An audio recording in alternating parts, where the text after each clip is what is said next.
दोस्तों, ट्रेडिंग एक ऐसी स्किल है जो सिर्फ चार्ट देखकर सीखी नहीं जा सकती।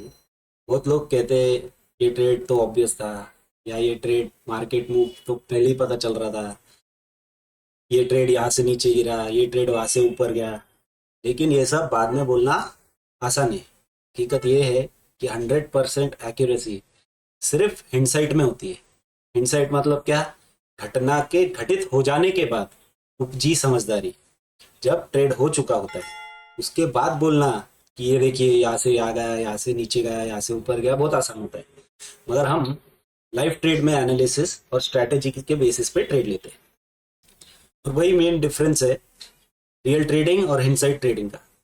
आज मैं आपको ब्रेकडाउन में दिखाऊंगा कि कैसे एक smart trader retailer trap avoid कर सकता है और लॉजिकल एंट्री लेता है। चलो बिना टाइम वेस्ट किए सबसे पहले चार्ट ब्रेकडाउन एंड की लेवल्स।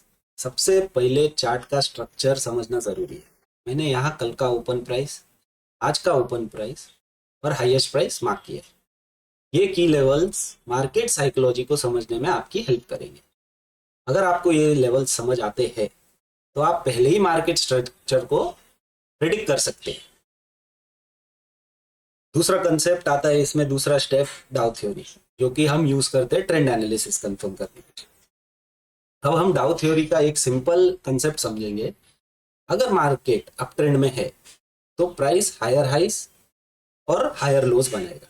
अगर मार्केट डाउन ट्रेंड में है तो प्राइस कल के ओपन के नीचे ही रहेगा और लोअर लोज क्रिएट करेगा। ठीक है। अगर आज का ओपन प्राइस कल के ओपन के नीचे है तो ये एक इंडिकेशन है कि सेलर्स कंट्रोल में है। इसका मतलब हम बाय नहीं सोचेंगे बल्कि शॉर्टिंग अपॉर्चुनिटीज ढूंढेंगे। यही मार्केट का साइकोलॉजी समझने का असली फंडा है। तीसरा कंसेप्ट इसमें है, इस पर्टिकुलर ट्रेड की बात करूं तो तीसरा हमने इसमें कंसेप्ट यूज किया लिक्विडिटी स्वीप का, जो एक स्मार्ट मनी का छोटा सा पार्ट है। यही liquidity sweep is the part where the most of the traders fall into the trap. अब यहां मार्केट ने बायर्स को कैसे ट्रैप किया वो समझते हैं। हम देख सकते हैं कि प्राइस थोड़ा ऊपर गया, ब्रेकआउट दिया और फिर नीचे गिर गया। बहुत लोगों को इसमें बाय सिग्नल मिला होगा और बहुत सारे लोगों ने इसमें बाय सिग्नल समझ के एंट्री ली होगी।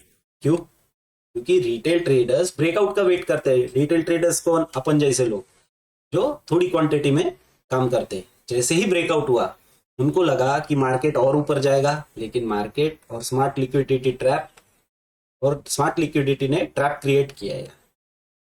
अब अपन तो लाखों में खेलते, हजारों में खेलते, पर जिसने अब आप वो अब आप ये सोचेंगे कि ये तो 10 पॉइंट 50 पॉइंट 100 पॉइंट ही ऊपर गया सिर्फ। नहीं, अपन लोग रिटेल ट्रेडर्स कुछ लाख कुछ हजार रुपए लगाते हैं, पर जो स्मार्ट मनी वाले, जो इन्वेस्टर्स है, जो बड़े लोग हैं, प्लेयर्स है, वो अरबों रुपए करोड़ों रुपए लगाते हैं, 100 100 लाख रुपए ऐसे लगाते हैं। तो उनके लिए 10 पॉइंट 20 पॉइंट भी बहुत ज्यादा प्रॉफिट्स दे जाता है। अब हम यहाँ देखते हैं मार्केट ऊपर गया, बायर्स अट्रैक्ट हुए, उनका एसएल हिट हुआ, ये फेक ब्रेकआउट निकला था इसमें, जिसमें स्मार्ट मनी ने वीक हैंड्स को ट्रैप कर लिया। लेकिन हमने पहले ही सप्लाई जोन आइडेंटिफाई किया था, इसलिए हमने ये ट्रैप अवॉइड कर दिया। मॉरल ऑफ द स्टोरी क्या है? मार्केट सिर्फ प्राइस एक्शन नहीं, लिक्विडिटी ट्रैप्स और सप्लाई जोन्स भी फॉलो करता है। अगर आप स्मार्ट मनी कंसेप्ट समझ जाओ तो आप रिटेल ट्रेडर्स के ऑपोजिट ट्रेड लेकर प्रॉफिट कर सकते हैं। फोर्थ पॉइंट इसमें क्या है? Smart money concept and short entry. क्या है ये स्मार्ट मनी का एक कंसेप्ट बताता हूँ आपको। अब हमने ब्रेक ऑफ स्ट्रक्चर ऑब्जर्व किया, break of structure BOS. BOS confirm नहीं हुआ, इसका मतलब मार्केट ब्रेकआउट के बाद भी वीक था। हमने सप्लाई जोन मार्क किया और शॉर्ट एंट्री प्लान की। एंट्री कंफर्म होने के बाद सेफ एसएल लगाया हमने यहाँ पे, और मेरा इसमें इन्वेस्टमेंट था 20,000 रुपए। मैंने प्रॉफिट कमाया ऑलमोस्ट 30,000 रुपए, 3,000 रुपए सॉरी, जो कि 15% होता है। ये सिर्फ एक रैंडम ट्रेड नहीं, एक कैलकुलेटेड डिसीजन था जो प्रॉपर मार्केट साइकोलॉजी और स्मार्ट मनी कंसेप्ट रूल्स पे बेस्ड था। फिफ्थ एंड इंपॉर्टेंट पॉइंट, सबसे जो ज्यादा इंपॉर्टेंट है, वो है डिसिप्लिन।